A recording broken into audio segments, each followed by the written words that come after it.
Here we are again, Suns fans.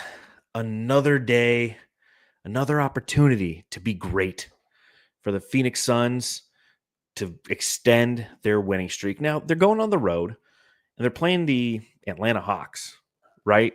Team they haven't beat in Atlanta since 2014. And Atlanta's banged up.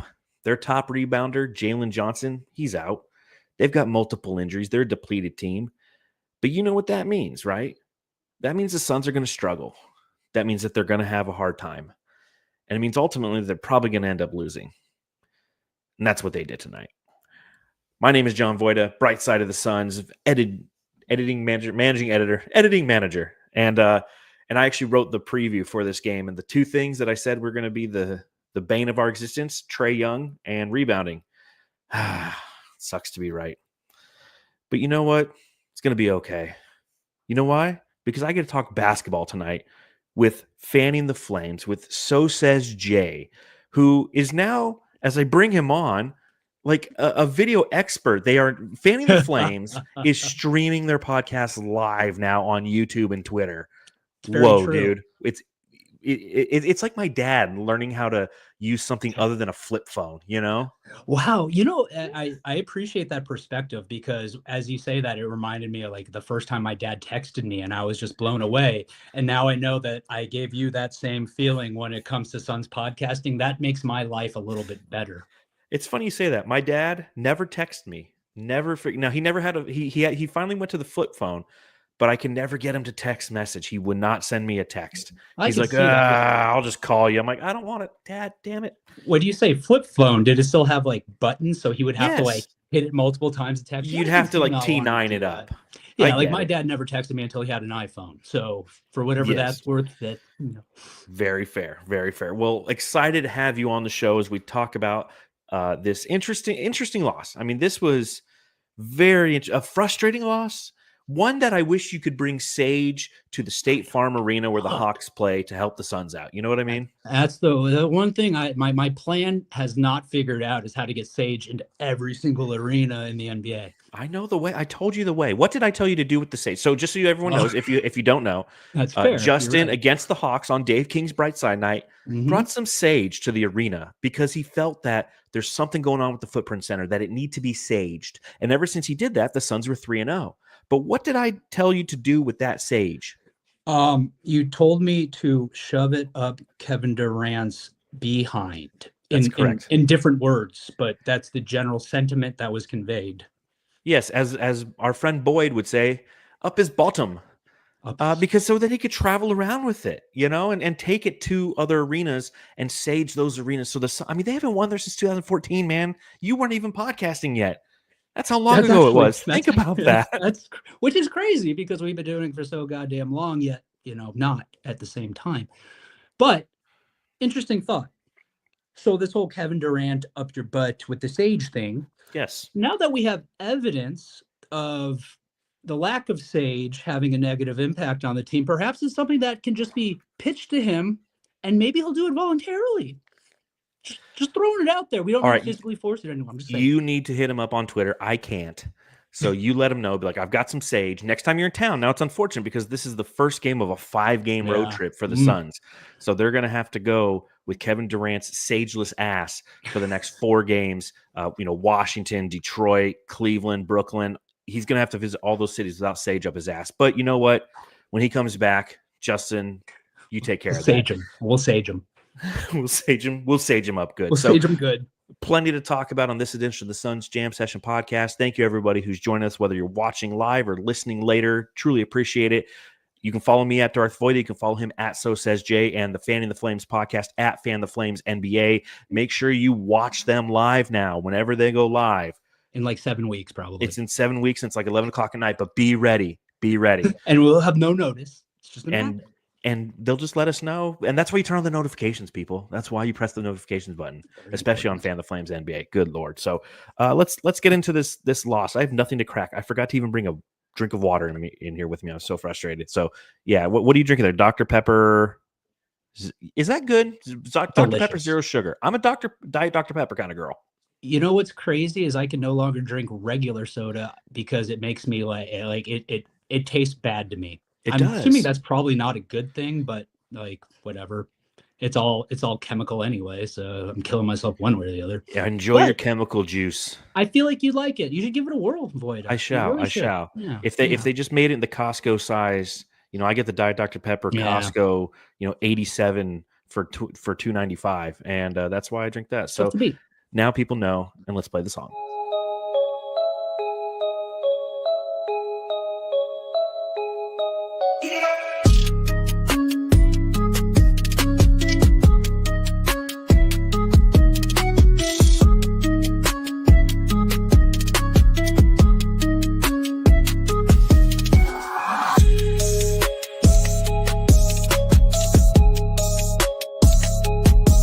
Not a fun night if you're a Phoenix Suns fan. They lose to the Atlanta Hawks 122-117.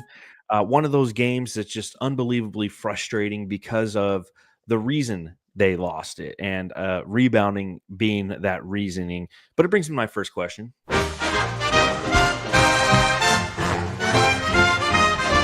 Matthew, I've got to ask. Real quick, do you ever listen to the Ryan Russillo podcast? No, I don't listen to podcasts.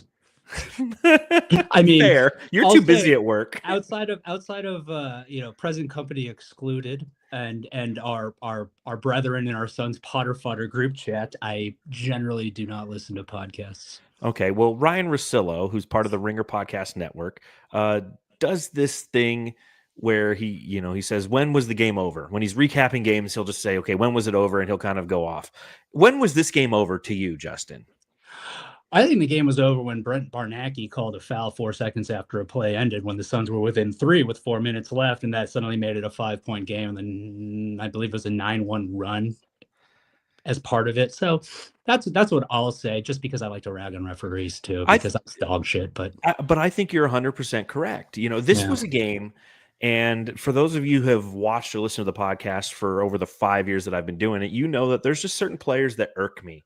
And Trey Young is one of those players. He irks me in the way that he plays basketball. And he's one of those players who is of the Stephen Curry generation, right? Like Stephen Curry kind of created this mode of basketball that players are going to try to emulate, much akin to how you had Kobe Bryant and Vince Carter and Dwayne Wade all trying to be Jordan, right? You're going to emulate who you grew up watching. But it's the player who launches the 32-footer, does all the antics, does the goofy stuff. But the thing that I don't like about him isn't the Steph Curry part of his game. It's frustrating when he hits you with the dagger three, but you always respect that. It's the same thing with Steph Curry. It drives me crazy, but I do respect that he can make those difficult shots. It's the shit that Trey Young does. Like, he gets called for a foul. He bitches to the ref the whole time the opposing player is shooting a free throw. And then he goes down and he jumps into a player, which is not a basketball play, and then gets a call. And that happened multiple times in the third quarter. And to your point, the fact I didn't even know the ref's name. What's the name? Barnacky? Brent Barnacky. Leave it to SoSaysJ to know all of the officials' names. But Brent Barnacky, when Trey Young just went around Mason Plumlee, which is not that hard to do, but Plumlee, to his credit, cut him off from where he wanted to go. He jumped out of bounds and threw up a wild shot. And after the ball hit the backboard, hit the ground, then Barnacky called the foul. Trey Young is one of the most frustrating players. The reason the NBA instituted certain rules and regulations to avoid offensive players from creating contact are for situations like this. He's not making basketball plays. He's throwing up wild, dumb shots. And the fact that he gets the call just drives me crazy. Does it drive you as crazy, Justin, as it drives me? Well, yeah, I mean, it drives me absolutely crazy, because you look at stuff like that and see a ticky-tack call that comes 4 seconds after. Like you said, like the ball hit the ground after it hit the backboard, and then he called it. That's nuts. But you look at what happens to our guys, especially KD, right? KD gets molested every time he has the ball, and he takes the ball to the hole. There should be, if that's the precedent, if that's the standard, then KD should shoot 47 free throws a game. I mean, let's be consistent. If you're going to call it, then be consistent about it. That's all I ever ask for. Look, if you're going to be a shitty referee, at least be shitty across the board. If you're going to be good across the board, but be consistent. That's all I ask for. I mean, I've given up on like them actually being competent across the board. There are some that are good or accountable. Or accountable, yeah. Or accountable. Forget that. We're just going to keep making our $300,000 a year to be shitty at our jobs. Yeah, That's and cool. there's no accountability. I mean, and this isn't a game, for those of you who are watching or listening and you didn't watch the game, that wasn't the end all be all. That's not why the Suns lost the game. It was a factor in why they lost the game. Trey Young had 43 points tonight. And again, as I mentioned in writing the Bright Side of the Sun game preview, part of it is like, okay, well, how do the Suns win this game? And I put right in there, I'm like, you have to contain Trey Young. The way that he has just eviscerated the Suns in the past is something that continues to occur. And we knew that coming into this game, his name is going to be scribbled on the whiteboard when you're game planning for the Hawks. And if you try to slow him down as a shooter, he's going to pass the ball off. But tonight, they couldn't shut him down as a shooter. He started getting those calls. He ended up going to the line, I think a total of 14 times. He's 11 of 14 from the field. He only ended with 5 assists because the Suns weren't cutting him off, and they couldn't cut him off. That's what I'm getting at here. They couldn't cut him off because they knew they had to stay home on whoever was rolling, whether it was Clint Capella, Onyeka, and Kongwu. They knew that they couldn't peel off those guys because if they attempted to do so defensively, it was a lob show, because that's what we experienced last Thursday. A lot of lobs to Clint Capella. And that is where the Suns were actually missing somebody tonight. They were missing Yousef Nurkic. Delicious definition make them boys go crazy. Oh. Now, I know there's a sect of Suns fans out there who can't stand Yousef Nurkic, that are happy that he's ill right now and the Suns are contemplating trading him. Where do you stand on the whole Nurk Daddy drama that's going on right now? And do you think we needed him tonight? Where do I stand? Generally indifferent. Okay. Because I'm not going to fault anybody who says he's been, how do I put it? I don't want to say, well, I guess I will fault people for saying he's disappointing, because at the end of the day, the deficiencies that he has, I don't think are anything that people should have been unaware of before he got here, right? But at the same time, I'm not going to sit here and be like, okay, clearly it's working out with him as center, and people that are saying he should be out are wrong. I'm indifferent because maybe I'm indifferent to this team at this juncture. I just don't care what happens with Nurk. I'm not going to lie. We could have used them tonight. And that was something that I thought about when I saw the rebounding disparity. But then the question becomes, okay, well, would he have helped there, but then hurt in other ways? Perhaps. Yes. But would the other ways he would have hurt been less painful than the pain they inflicted on us through the rebounds? I love that you said that, because it's so true. It's something negative is going to come out of it one way or the other. I'm kind of relegated to the concept of him being here just because ultimately you don't just give him away. He still puts up occasionally 20 boards a game, right? I know Shiloh. Yeah, we don't. Shiloh's clearly on the side of keep Nurk, or maybe get rid of him. I don't know. She wasn't very clear there. She left the room, so maybe it's get rid of him. But maybe that's her signaling that the Suns should get rid of him. Yeah, she's like barking and just leaving. She's like, "Fuck that guy." But no, I mean, look, I like Nurk. I think he's. Maybe I'm going to change my mind. Maybe I'll say the Suns should just, if they're not going to get anything that's going to actually be useful, Mark Williams isn't coming for Nurk. I just don't think it's happening. No, Nick Richards. Nick Richards or Mark Williams. Either or. But if it's not something useful, then what's the point? Like, he's still a viable body. It's not like he's a player that is going to not be in the NBA next year, right? Like, he's not one of those fringe guys. He has deficiencies, but he's still capable of serving a role. And even if he's not starting, I said this on our streaming pod the other night. Wow. What do we have? We got Plumlee, we got Oso, and we got what? Nothing. And the trash heap of players that are available are just a bunch of ex-Suns, as you pointed out in the chat. Yep. It's tough doing a podcast when chat's going on, isn't it? You're in the Dude, middle of a thought, and especially then all of a me. sudden, boom. Yeah, well, I'm just like you. I have ADHD. So it's like I'm trying to focus on a point and I see something pop up and I'm like, ooh, I want to talk about that. Oh shit, I'm already talking. I have to finish. What was I saying? Ah shit. Ah shit. It's just back and forth. Now you get to know it's like, we'll just wait till Boyd shows up and he starts talking about dick and balls. It really gets hard to concentrate. I'm just gonna block him. It's Yeah, really that's hard right. to concentrate. Yeah, Nurkic, I think it's well documented where I kind of stand on him. That he's somebody who I think price for value paid has been appropriate, but not even that is cutting it this year. His price for value paid is actually, he's overvalued at this point, whereas last year I feel like he was properly valued. The 18th highest paid center, right? That's what I always go back to. 18th highest paid center. He's going to have peaks. He's going to have valleys. There's going to be certain matchups where he's going to look awesome. There's going to be certain matchups where he looks unbelievably overmatched, and there's going to be certain matchups where he's just meh.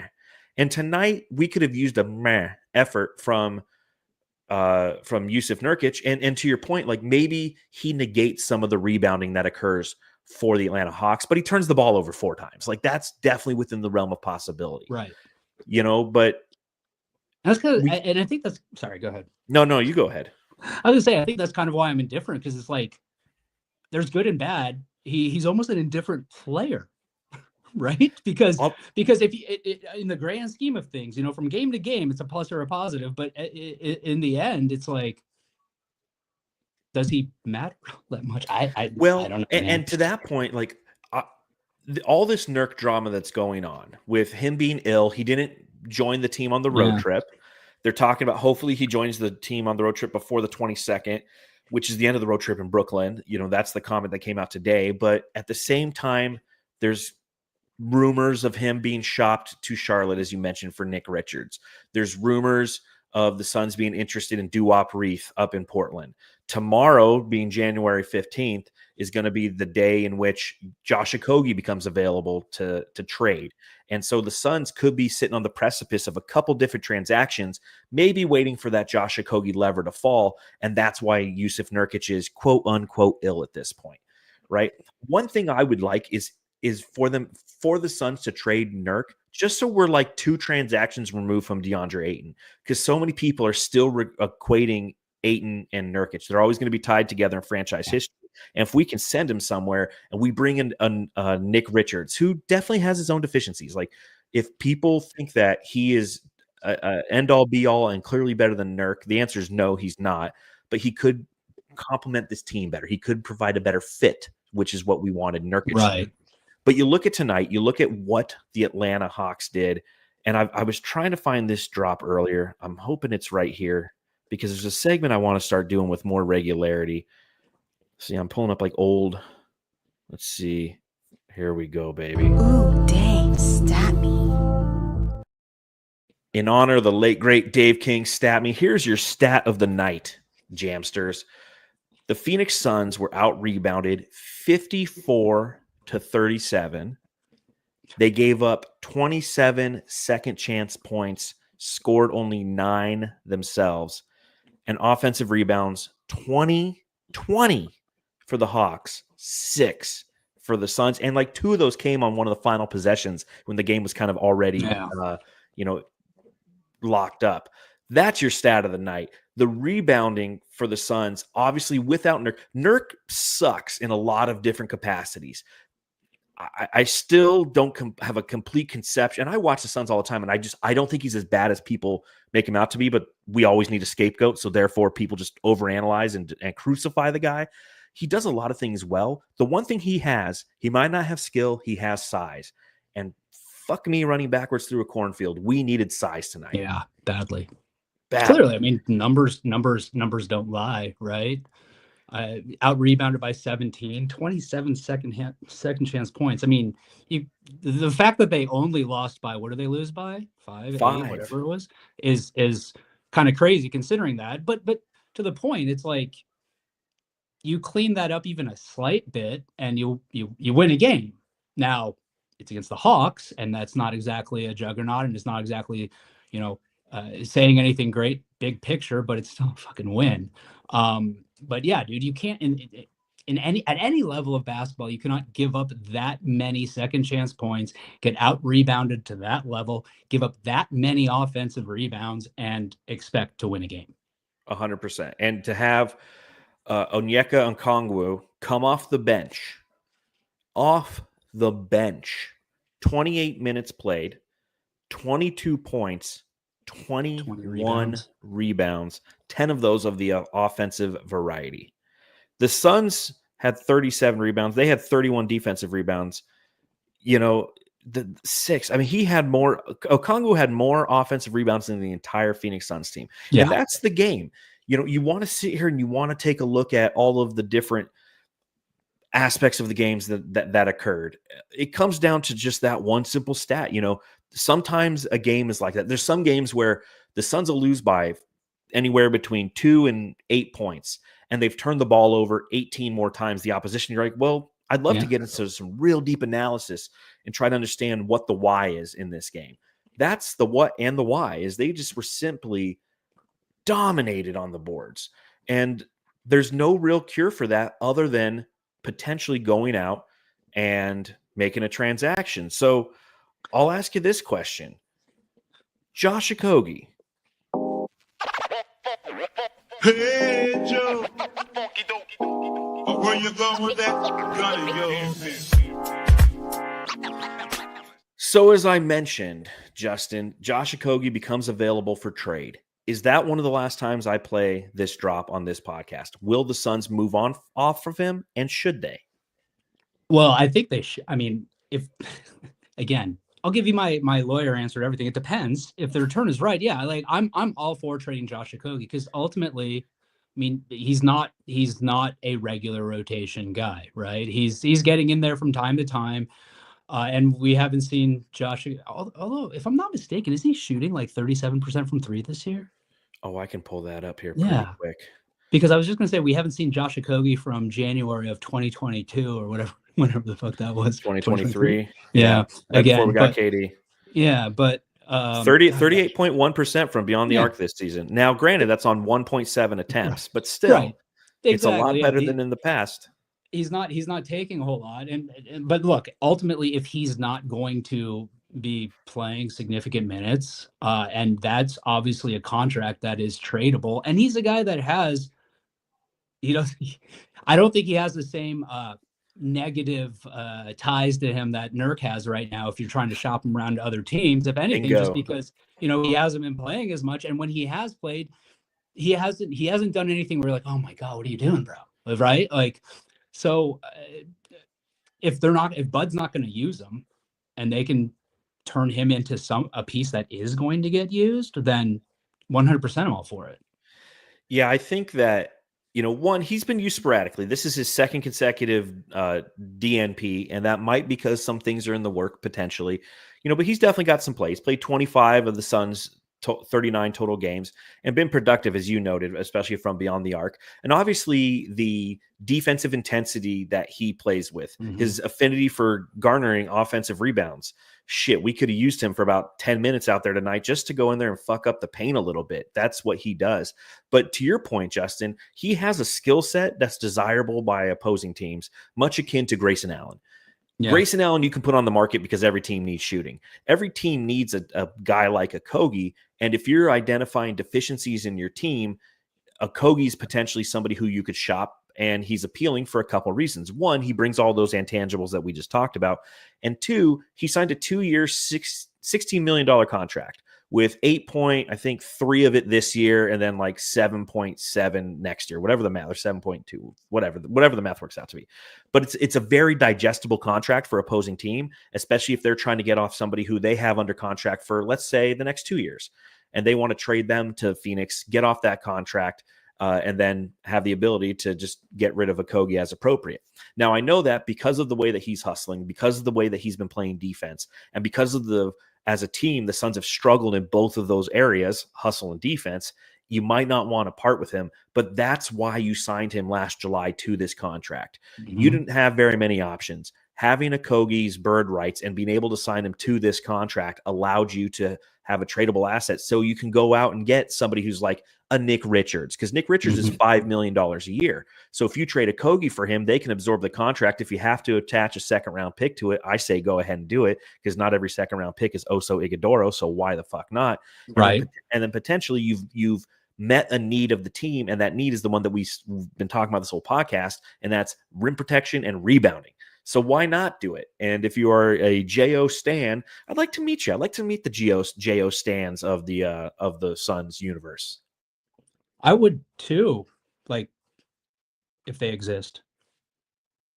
All right, but I mean, yeah, like, dude, if you tell me that we can trade JO a second round pick for Nick Richards, like, sign me up right now, like, because, dude, I would. So, would you give up a second round pick? Yeah, sure. Like, fuck, whatever, dude. We have such little draft capital at this point. It's like, what difference does it make? And like you said, how often are you going to really find somebody in that second round that is going to contribute, right? Exactly. For every Oso, you've got a lot of Bronny Jameses out there. What was Daryl Strawberry's kid's name? DJ Strawberry. Oh, he might have been a first round pick, though. He might have been. Anyway. What about Devon Reed? There you go. There you go. That was definitely a second round pick. Definitely a second round. That was which draft was that? Was that the Ayton draft or it was the year before, the Josh Jackson draft, I want to say? Yeah, I think you're right about that. Feel like that was yeah, that's how he's doing these days. Yeah, he's out there. He's listened to old Fanning the Flames podcasts and being like, man, they talked about me when I got drafted. This is the one podcast that loved me so much. I was thinking about this. Got quiet about me.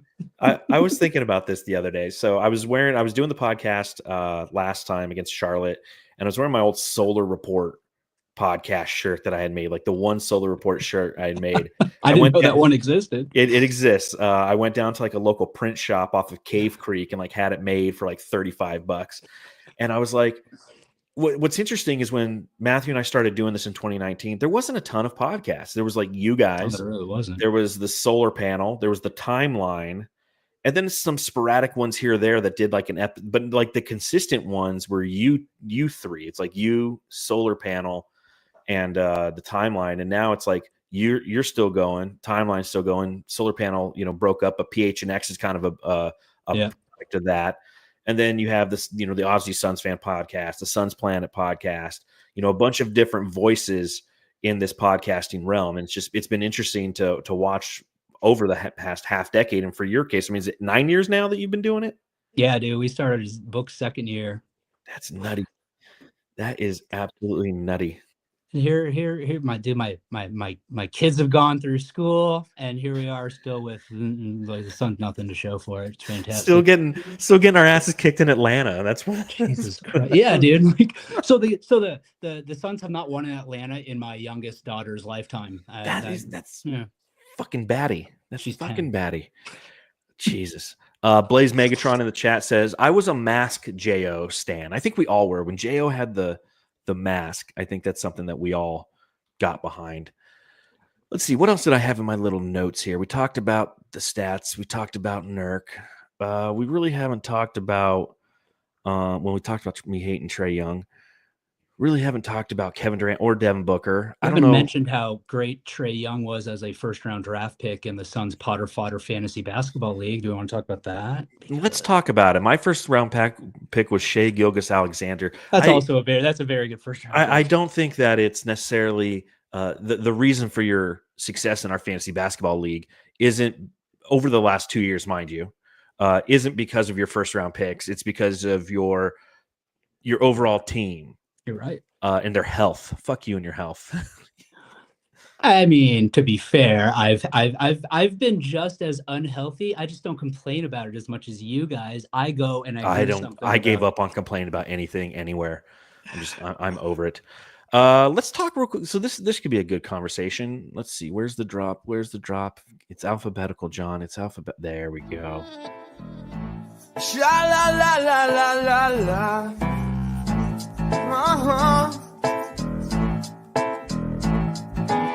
Mr. Jones and me. So Tyus Jones has been on whatever the opposite of a heater is. He had 3 points over the last 2 games entering this one. 3 of 5 from the field tonight, 8 total points, 6 total assists, and 26 minutes played. And I actually had a piece that I wrote for Bright Side of the Sun that published this morning because yesterday I had like 30 minutes where I just was kind of slow at work, and I turned on 98.7 on the radio app, and I started listening to Burns and Gambo. And they were talking about Tyus Jones and, kind of if Tyus if he's only scoring 3 points a game, what's the point of having him kind of thing. And so I really went down this rabbit hole of analyzing Tyus Jones this season and kind of figuring out what's wrong or what's right or what's going on with him. Yeah. And essentially what I found is, and what's written in the article is, when the Suns, the reason Bradley Beal went to the bench isn't because Bradley Beal's going to be better coming off the bench. It's because Mike Budenholzer is being strategic in trying to limit minutes when Bradley Beal, Devin Booker, and Tyus Jones are on the court together, because that's not a very good defensive lineup, right? Fair. And you take a look at how they've operated this year, and knowing that last year when Beal and Booker were on the court together in 1,111 minutes, they were, as a two-man lineup, the team was a plus 136. But this year, they're a minus 111 in 413 minutes played. And if you add the layer of Tyus Jones, when Tyus, Booker, and Beal are on the court together, they're a negative 77. And that's the why. And if you look at the substitution patterns, you can see that that's the adjustment that's been made. Beal coming off the bench essentially is Tyus coming out. And when we're in the crunch time and the end of the game, Tyus isn't on the floor. It's Bradley Beal who's on the floor. And so, and I actually I DM'd Gambo. I was like, hey, man, you inspired me to write something. And he's like, all right. And then I wrote it. And he actually said some very nice things about coverage. You get a fair amount of shout outs on their show. I From feel. time to time. So, they read.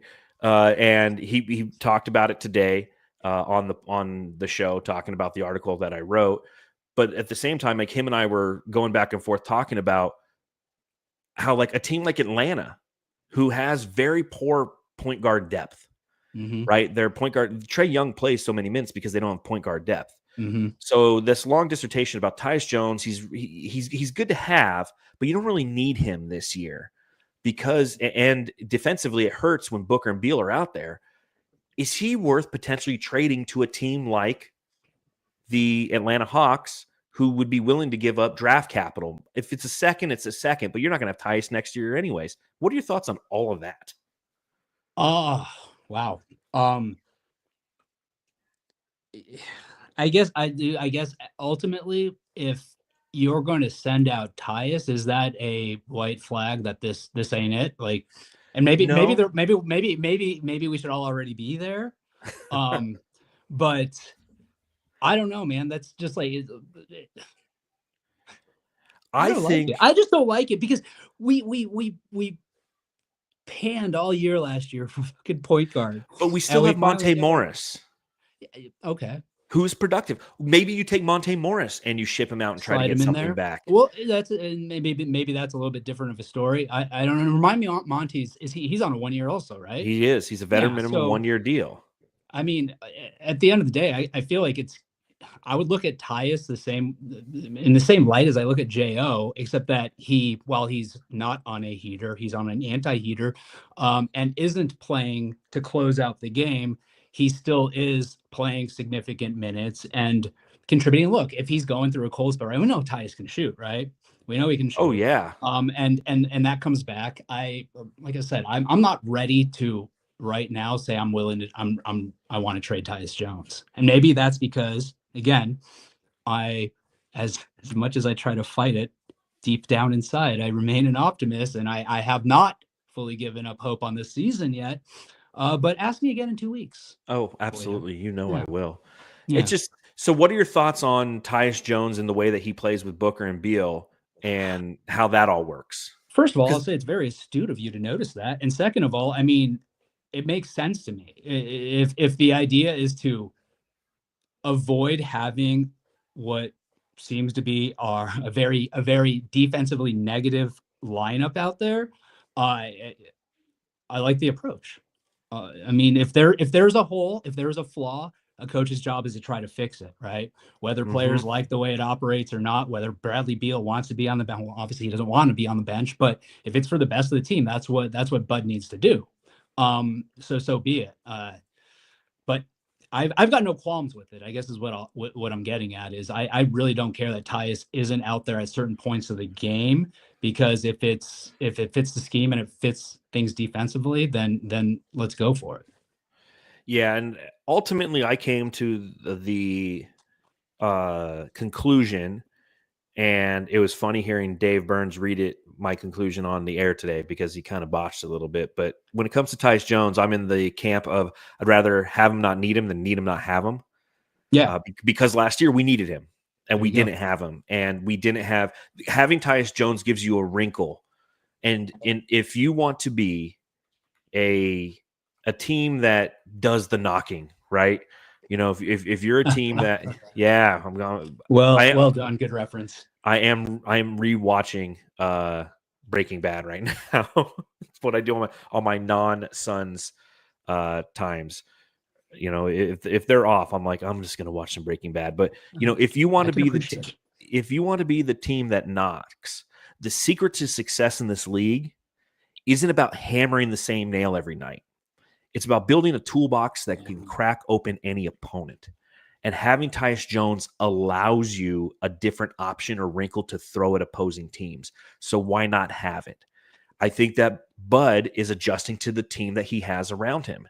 If you look at another, fun thing that I do, it's not really fun, but it's what I do on Bright Side of the Sun, is I track 40, right? Like 40% 3-point rate, which the Suns have never had for an entire season, and 40% from beyond the arc. If you can crack those two numbers, you're going to win games. But if you look at the Suns' 3-point rates from week 1 to week 12, and we're now in week 13, it's starting to go down because not because our team's bad at shooting. Our 3-point percentage is like 10th in the NBA. We're like 37% as a team from beyond the arc, but it's Bud adjusting to his team, and that's what I like to see. And you're seeing that with the adjustments made to Bradley Beal. That adjustment is a direct result of the fact that he's not productive on the floor with Devin Booker and Tyus Jones. It's not that it doesn't necessarily work offensively. It's because defensively they are ridiculous. So why not put a Ryan Dunn out there, and then start the rotations from there? So that's just an observation. And I share it. I'll just say, I feel like that's like the way you put your feelings on Tyus Jones, somebody that you want the team to have if you need them, instead of need them but don't have them, right? Yep. I feel like, and I recognize that there's a significant money difference here, but that's kind of the way I look at Nurk, right? Like, if we're not going to get something that's going to be valuable in return, I'm not just trading him to trade him. Like, I feel like people just want him off the team to have him off the team, right?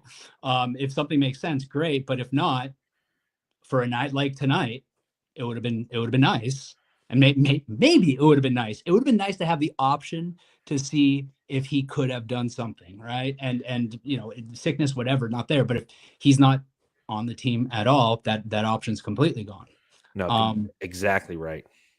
So it's all value. I mean, and maybe that's obvious, but I feel like a lot of people out there are not really caring about that, and more just a matter of, I want him gone.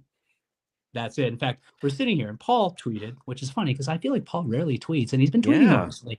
He said something to the effect of like, can somebody actually show me a realistic trade for a starting center that everyone's complaining about? Like, yeah, like at the end of the day, what, and maybe kind of what you're laying out in terms of what Bud's doing, adjusting to his team, is something we just need to let happen. Yeah, it's part of the process. And we're all, look, how we've suffered for so long, and we see the talent that's on this team, and we immediately think it needs to translate right away. We see a coach that's won a championship in our faces, and we think, let's just do it for us now. And it's not happening. Maybe we just need to give that time, but it sucks because we lost to Atlanta tonight and we're under 500 again. We just got to respect the timeline. Patience, we're still on the timeline. We have, it's just a different timeline. We're impatient. We're very alternate impatient. Universe. Blaze Megatron, meth and basketball. I'd hate to see your dreams right now, Voida. Well, you combine those two things, and we don't get out rebounded by 17 against 100%. You are locked in and focused. Boom. You know. but then you're sick afterwards for a while. Right, but it's future people on meth worry about that. We'll move on.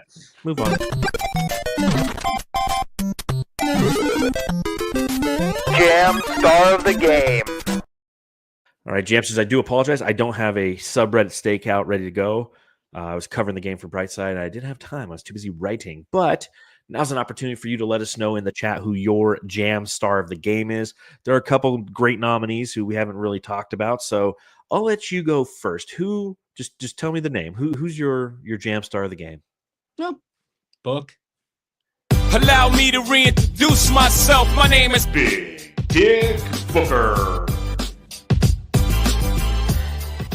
Booker in this game ended with a total of 35 points, 7 of 14 from beyond the arc, 12 of 23 from the field, 5 assists, 3 steals for Devin Booker. Did have those 5 turnovers, but was a +6.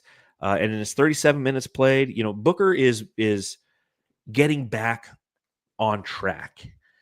This is his 197th game in which he scored over 30 points. And you take a look at now his career arc, he's less than 300 points away from passing Walter Davis for the all-time scoring record for the Phoenix Suns. And you look at his first 26 games before he injured his groin, he had 7 30-point games. And in the last 5 games, he has 4 30-point games. So this adjustment that we just talked about, the Tyus Jones, Bradley Beal, the person who's benefiting is Devin Booker, right? Yeah, 100%. I mean, we're seeing him finally turn a corner and play like we kind of have come to accustomed to seeing him play, what we're used to seeing. And I was just pulling up the last Atlanta game from the other day, and that was a stinker by him, right? 0 for 8 from deep. Yeah. And I think 20 points, 9 for 21 overall. It's kind of funny because Trey Young didn't have a great game that game either, and then they both it was much the better Sage tonight. Exactly. I didn't intend the Sage to help Trey. That's on me. My bad. But look, we need this Devin Booker if this team's going to go somewhere, right? Ultimately, we saw Kevin Durant doing a lot today. I said this the other night to Dan. Where would this team be without Kevin Durant this season? Now we need Devin Booker to be the Devin Booker that we're used to seeing. And if we get both of those guys, now we've got our other flaws, but hey, those two things are working. I feel better about this team right now. Again, Katie and Book had both had solid games tonight, and we get out rebounded by 1 billion. They have $1.5 billion more second chance points than we do, and we still only lose by 5. And I think a lot of that goes to those two guys. We just you know what I love? I love that we got fucking pwned, and everything that you just said is true. We got pwned as bad as we did on the boards, but due to the efforts of Devin Booker and Kevin Durant, with Ryan Dunn playing good defense, the rotation seemed to be working. The only thing that's not happening right now is the rebounding.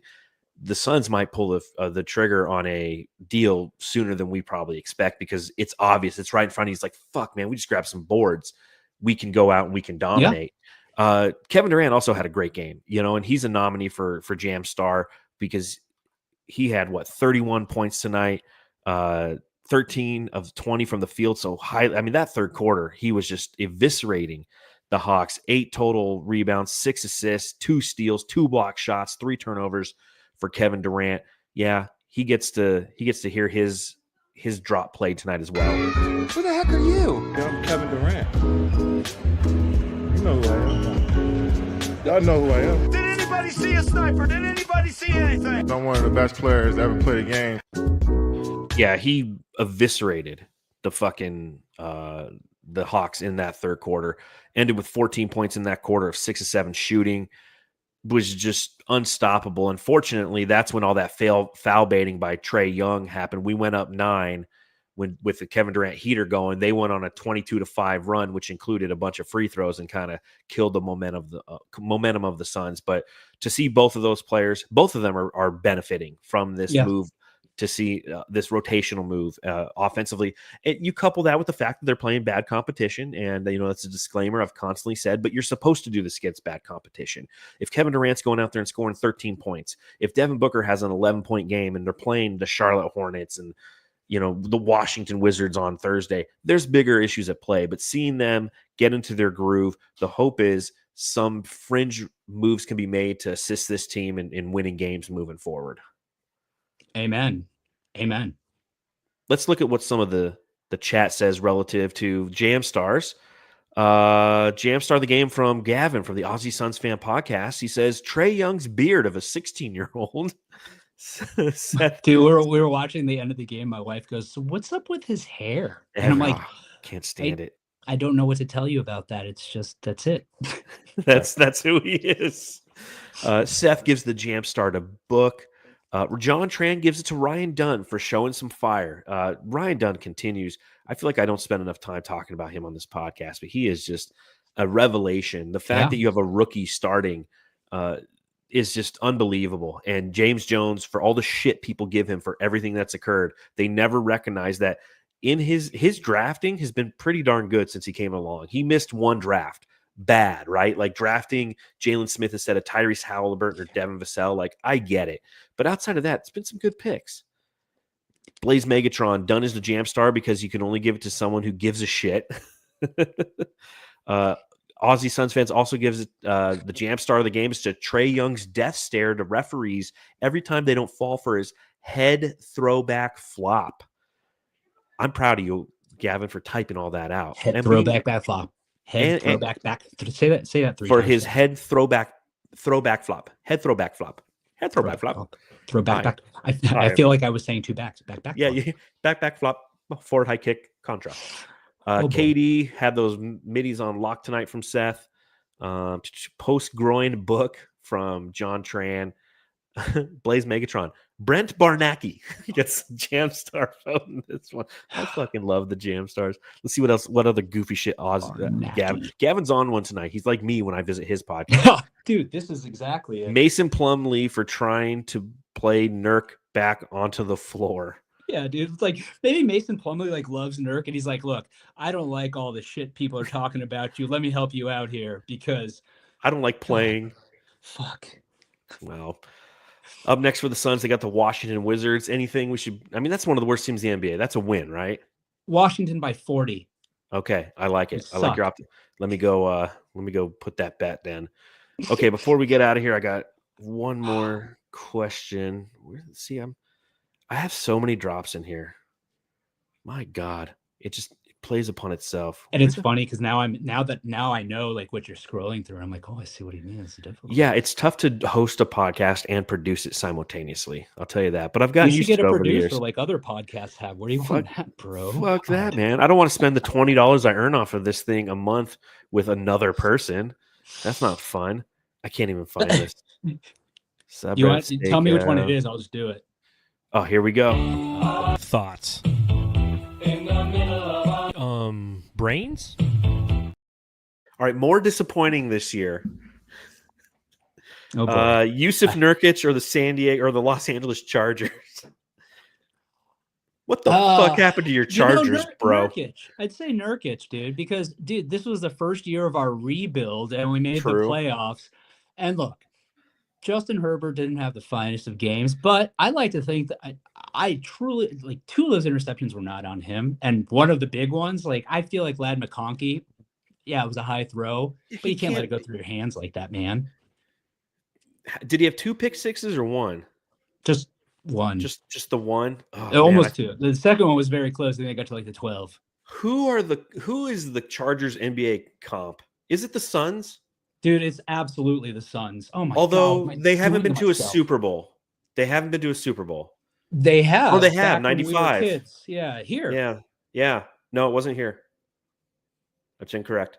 We had it the next year because the one here in 95 was the Steelers and the Cowboys. Maybe that one was in San Francisco. I don't know why. No, because San Francisco won it. Steve Young, that's when they got the monkey off the back.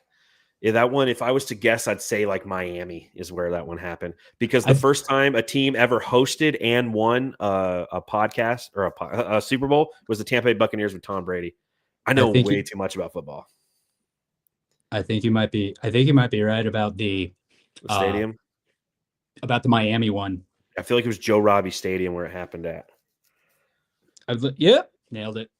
Yep, and I remember that because I feel like who's your quarterback was Stan Humphries. You had Natron Means Business on that team. Well, remember back then, I was not a Chargers fan yet. There's a long history behind all of my football fandom, and I've been a bit of a nomad when it comes to that. I was actually a Redskins fan for a period of time. Really? Tell me your football history. Okay. I mean, we got some minutes to spare here. The Suns lost. Let's learn a little bit about Justin. Yeah. So born and raised here in Arizona, right? The Cardinals moved here in like '88, I believe it was. That's correct. The Phoenix Cardinals at the time. So I was a Cardinals fan when they moved here. Now they were bad. They were terrible. But let me ask you this. Do you remember a linebacker on the Cardinals by the name of Ken Harvey? I don't. Okay. So Ken Harvey, linebacker on the Cardinals, drafted out of Cal, played, I think, his first 4 years here. He's a client of my dad's, kind of a family friend. We go to their house and stuff. So fast forward to when he's up for his first, or his second contract in the NFL. Cardinals don't give him a deal, so he leaves, goes to the Washington Redskins, becomes a multi-time All-Pro linebacker there. Oh, wow. So when the Cardinals didn't pay him and he went to the Redskins, you're like, that's my friend. Yeah, exactly. Because he was close to the family. I was like, all right, I'm going to become a Redskins fan. So that was the days of Gus Frerotte. I have vivid memories of Gus Frerotte, headbutting the wall. You remember that? Yeah, I remember that. Was cool. So and then he retired, and I remained a Redskin fan, but then not as into it, right? Not as in depth with it. I moved over to San Diego for college when the Chargers were garbage, right? I started there in 2000. Okay, yes, so 2000. right before LT and everything. Exactly. LT was drafted there, I think, my freshman year of college, and I think Phillip Rivers was drafted perhaps my sophomore or junior year of college. Do you know where both of those players went to college? LaDainian Tomlinson went to TCU. Phillip Rivers went to the University of South Carolina. Nope. Fuck. Close. Hold on. Nope. I fucking see it. This is a game that guys play whenever we go to the bar. Dude, this is Phillip Rivers is my favorite fucking player ever. NC State. NC State is correct. That's what. There it is. Both teams are red, if I'm not mistaken. Anyway, TCU is purple. No. South Carolina. Yes, South Carolina is. That's totally where I got mixed up. So anyway, living out there, they were terrible, but I started to develop an affinity to them. And Phillip Rivers is my favorite player ever, just because no shit. He's kind of loud and obnoxious, but doesn't cuss, which I was found just hilarious. This is true. But also I feel like Phillip Rivers would probably just be a kind of a decent dude just to chill with, Plus, he has 87 kids. So I was about to say, if you're a dude, if you're a woman, Yeah. you're going to get pregnant just being around that guy. He can't help it. He's so aggressive but nice that you're like, whoa, am I pregnant? How did this happen? It's a whole thing with him. And that's so why I never took my wife to a Chargers Chargers still your game. team, right? They are, and it's funny actually. So my wife posed me this question when Phillip Rivers left and went to, because they moved to LA, and I was like, yeah, okay, well, I still have my love. I realized I was more like Phillip Rivers, but then he left and goes to Indianapolis. My wife's like, are you going to be a Chargers fan, or are you going to become a Colts fan? And at that moment, I wasn't sure. But then once that season began, I realized it was more my the team. I became bonded to it. Also, Justin Herbert. I feel like the Chargers went and replaced Phillip Rivers with the only person that I could possibly like as a quarterback more than Phillip Rivers, Justin Herbert. Even though give the man some fucking weapons. He's throwing to, Ladd McConkey's been fine. All right. He's revelation. He's been great. But then Quentin Johnson drops more. You had weapons with him though. You had Keenan Allen. You had Mike Williams. Right. Well, and here's the thing: is those keeping those guys around was not going to be sustainable. So they let them go, expecting that we all thought this was going to be a true rebuild year, right? And I guess it was, but they just rebuilt it much. This is the rebuild that Rivers doesn't have a pullout game. If you think about it, very true. Remember when he tore his ACL in the AFC Championship game? He didn't leave that game. It was a divisional game. But so, yeah, he couldn't pull himself out then even. Are definitely headed in the right direction, given that you have Harbaugh, who's somebody's going to change the culture, already is a run-first guy, running defense, and that's what you need to win ultimately. It's great in this high-passing era to have just the ability to pass, but you have to have the ability to run and play defense. Buddies at all. I wonder if they're buddies at all. Because like maybe Bud could have Harbaugh like FaceTime to the team, be like fucking give him No, they wouldn't care. little motivating. Yeah, you can't motivate this team. So real quick, I got two things just so everybody knows what my football story is, because I don't know if you know who my teams are when it comes to football. I assume like the Los Angeles Raiders. Yeah, gross. I'm just joking. I get it. Hold on. Let me give me a moment. I feel like aren't you? You're not a Cardinals fan? I'm a Cardinals fan, but okay. I've adjourned. I like major in Cardinals, but I minor in another team. You know what I mean? Oh. So I grew up. Born here in Arizona, but when I was 3 years old in 1985, I moved to Los Angeles with my family. My dad went to Loyola Marymount University. We went. I didn't know that. Oh yeah, he's I have a lot of friends that went there. Jesuits, man. That's why. Lions. Yeah, exactly. My dad went to Brophy and all that stuff. So AMDG, I got it tatted on the arm. That's why I left. That's why I didn't go. My dad graduated from St. Mary's. He started at Brophy, went there for like 2 or 3 years. He's like, "Fuck this, I'm going to St. Mary's." Interesting. But anyways, so we moved back out. We moved to California, where all those fires are happening at. Like I know all that area. I grew up in that area. I grew up in the San Fernando Valley and Ventura County with Thousand Oaks, that area. So, anyways, growing up though, I was a Buffalo Bills fan because my mother is from Buffalo and my grandfather was a diehard Buffalo fan, going to those games back, when O.J. Simpson was playing and whatnot. So growing up, I was a Bills fan. And for those of you who don't recall, the Bills were they were the Phoenix Suns. Yeah. They went to 4 consecutive Super Bowls, and I can tell you where I was, everything. That's back when I used to go to church all the time, and it was church on Sunday, Super Bowl Sunday. I get the paper. I cried losing to the Giants and then the Redskins and then the Cowboys twice. And so after that trauma, living in LA, I'm like, you know what? I'll just be a Raiders fan. So I was a Raiders fan for 1 year. It's when they had Todd Marijuanovich. And like, this team is ass too. Buffalo wasn't ass. They just hurt my feelings. So like I just remember watching the Raiders 1 year and I go, fuck this. I'm going to be a Phoenix Cardinals fan. I'm from Phoenix.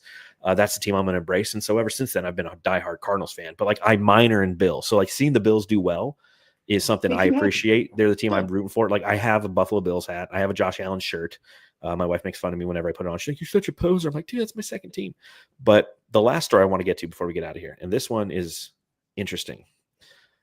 Next Monday, the Notre Dame Fighting Irish will be playing for a national championship. The last time they won a national championship was the 1988 season.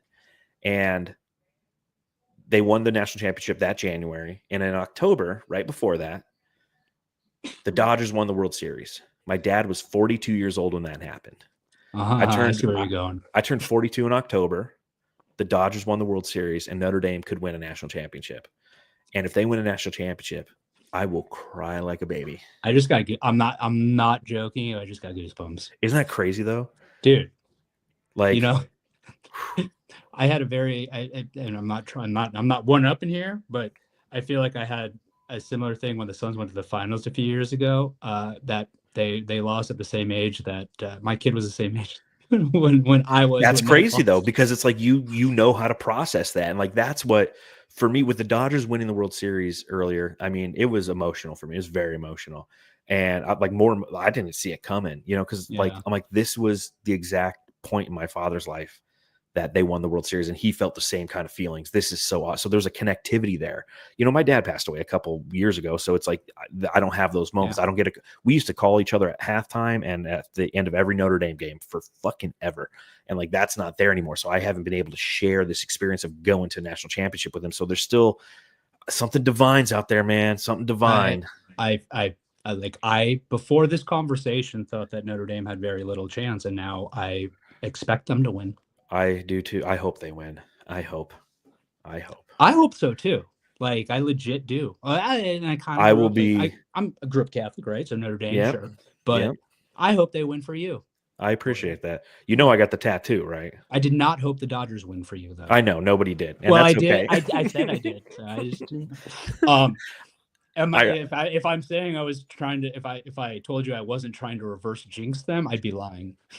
I had a lot of friends who bet against the Dodgers winning and then told me, they're like, "Hey, if I lose, you win, so that's good, right?" I'm like, "Thanks, bud." I'm like, "All right, man, but feel happy for me if I win." I'm like, "You fucking assholes." Fuck the Yankees. Oh man, dude, that's crazy. That really, stars aligning for that happening, even for the opportunity for it to happen is pretty fucking nuts, dude. It's insane. And I'm happy that you're tracking your father's winning as opposed to my daughter's tracking my losing. Losing. The Suns' experiences. Hey, you get a dad that picks the right team, I guess. Well, on that note, Jamsters, we appreciate you hanging out. Justin, I can't thank you enough for coming on and shooting shit with me.